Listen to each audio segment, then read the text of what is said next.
Baiklah, saya Fadila Mesya Putri. Di sini saya akan menjelaskan materi tentang pilihan pekerjaan. Penyesuaian pertama yang dianggap pokok adalah memilih bidang yang cocok dengan bakat, minat, dan faktor psikologis.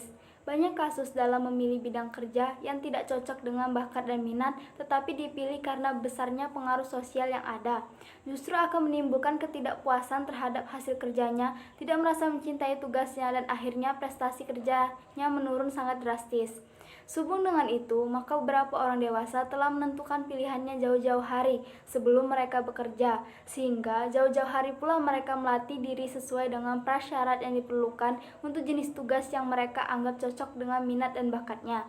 Sebaliknya, masih banyak juga orang dewasa muda yang bingung tentang apa yang akan mereka kerjakan dalam hidupnya setelah selesai dari pendidikan tinggi, SLTA, akademik, bahkan yang tamat dari perguruan tinggi. Banyak orang dewasa muda yang tidak atau kurang memiliki keterampilan untuk pekerjaan tertentu, serta tidak sesuai pula dengan keterampilan dan pengetahuan yang dimiliki. Masa ini disebut masa berharap bekerja atau job hopping, yang biasa terjadi pada waktu orang dewasa berusia 20-an sampai 30-an. Memilih bidang pekerjaan yang cocok dan minat dan bakatnya dapat dilihat dari beberapa faktor umum, seperti apakah dirinya menyukai jenis pekerjaan yang dipilihnya, mampu menyelesaikan tugas-tugas tertentu dengan baik, dan keharusan membayar uang atau tanggung jawab lainnya. Orang dewasa muda yang punya tanggung jawab untuk menanggung beban keluarga sering lebih cepat dapat dalam menentukan bidang pekerjaan yang dimiliki dibandingkan dengan orang dewasa muda yang tidak mempunyai tanggung jawab keluarga.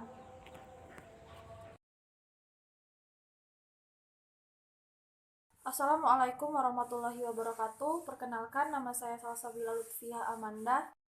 Baiklah, materi selanjutnya yaitu mengenai penyesuaian stabilitas pilihan pekerjaan. Penyesuaian yang dianggap penting bagi orang dewasa muda adalah pilihan jurusan yang harus dipilih atau dilakukan dengan mantap dan tepat.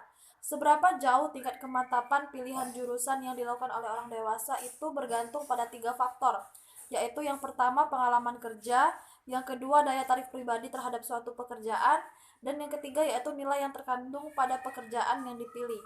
Orang dewasa yang mempunyai cukup pengalaman kerja dapat memperoleh kepuasan tersendiri yang jauh lebih sesuai dengan pekerjaan yang ia pilih. Apabila seseorang memilih jenis pekerjaan yang berhubungan dengan keterampilan pribadi yang tercermin dalam jurusan yang dipilih sesuai dengan minat, bakat, dan keterampilan yang ia punya, maka mereka merasa lebih puas dengan keputusannya.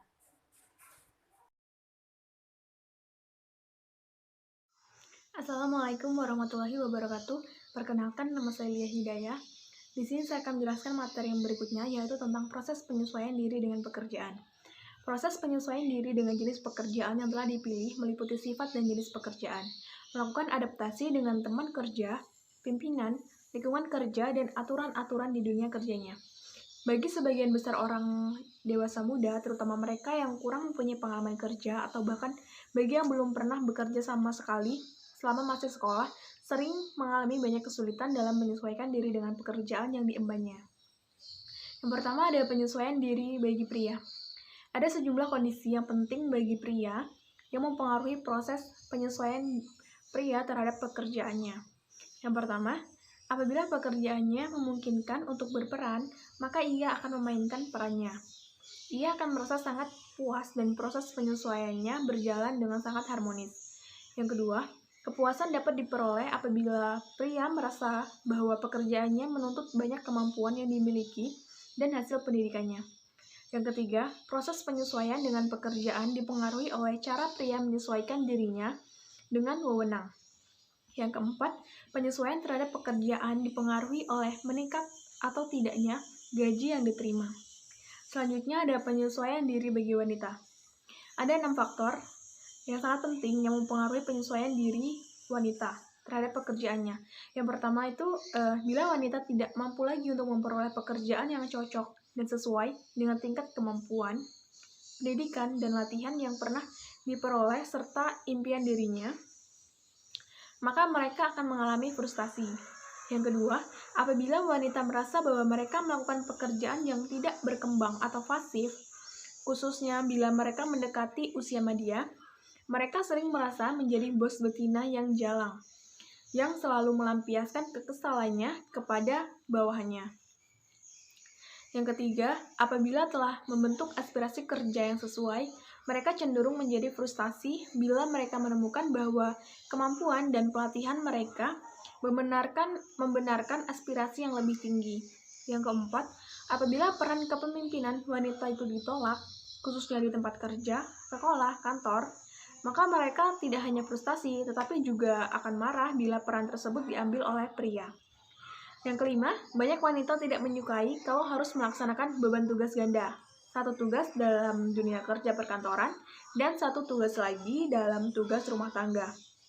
Dan yang terakhir, yang keenam, yaitu banyak wanita yang setelah lama bekerja di kantor, mereka merasa pasrah dan tidak sanggup lagi apabila mereka dihadapkan untuk berperan sebagai ibu rumah tangga dan ibu dari anak-anaknya. Assalamualaikum warahmatullahi wabarakatuh. Perkenalkan, nama saya Fathir Ramsyah. Saya di sini akan mempresentasikan tentang materi penilaian terhadap penyesuaian pekerjaan. Sampai sejauh mana keberhasilan seseorang menyesuaikan diri terhadap pekerjaan yang dipilihnya dapat dinilai dengan 3 kriteria, yaitu prestasi dalam bekerja, berapa kali dirinya pindah kantor, atau berapa kali dirinya berhasil untuk dapat pindah kantor dengan sukarela atas kemauannya sendiri, dan tingkat kepuasan yang dapat dinikmatinya oleh keluarganya yang dirinya peroleh dari pekerjaannya secara status sosioekonomi yang dicapai. Baiklah, kita akan membahas yang pertama, yaitu tentang prestasi kerja. Keinginan untuk maju dan berhasil bagi kaum remaja sangat besar dan umumnya terus dibawa sampai masa dewasanya. Ada banyak stereotip tentang keberhasilan dan kegagalan pria dan wanita dalam pekerjaan yang dihubungkan dengan jenis kelamin. Misalnya, wanita tidak dianggap cocok untuk bekerja pada bidang yang dianggap tugas pria seperti ahli hukum, penerbang, perawat, dan sebagainya. Stereotip ini melukiskan orang yang mendekati usia matia sebagai kurang potensial bekerja dan nampaknya kurang kreatif dan motivasinya lemah daripada mereka yang masih muda. Beberapa orang dewasa mungkin takut akan kesuksesan karena mereka tidak mampu untuk diberi tanggung jawab dan tugas yang berat. Perasaan takut ini berhasil pada wanita jauh lebih sering terjadi karena perasaan bahwa berhasil dalam karir akan merusak citra mereka dan bahkan mengarah ke situasi penolakan sosial. Baiklah, yang kedua tentang perubahan pekerjaan dengan sukarela. Artinya jumlah perubahan yang dilakukan seseorang terhadap bidang kejujurannya atau pekerjaannya. Jumlah ini dapat digunakan sebagai kriteria atau indikator kegagalan atau keberhasilan seseorang dalam menyesuaikan dirinya dengan jurusan dan bidang yang ditekuninya selama ini. Makin tua usia seseorang yang melakukan perubahan karir, semakin kuat bukti-bukti yang menunjukkan bahwa penyesuaian diri mereka semakin membawa kesulitan besar bagi pekerja itu sendiri maupun keluarganya. Yang ketiga, yaitu tentang kepuasan bekerja. Daur usia kepuasan kerja pada wanita dan pria berikut ini, yaitu usia 20-an, sebagian orang merasa senang kalau memperoleh pekerjaan. Walaupun pekerjaan tersebut tidak seluruhnya menyenangkan, sebab pekerjaan ini telah memberinya kebebasan yang diinginkan sehingga memungkinkannya untuk menikah. Pada masa ini mereka beranggapan bahwa kepuasan itu akan dicapainya seiring waktu. Usia 20-an menjelang 30-an, ketika orang muda tidak dapat menanjak secepat yang mereka harapkan, maka ketidakpuasan pun meningkat. Periode ini akan menghilang pada usia awal hingga pertengahan 30-an. Setelah masa ini, biasanya rasa puas mereka meningkat, sehingga prestasi dapat meningkat dan imbalan keuangan juga semakin besar. Pekerja yang puas dengan pekerjaannya akan menjadi lebih berdedikasi terhadap pekerjaannya dan lebih loyal terhadap organisasinya.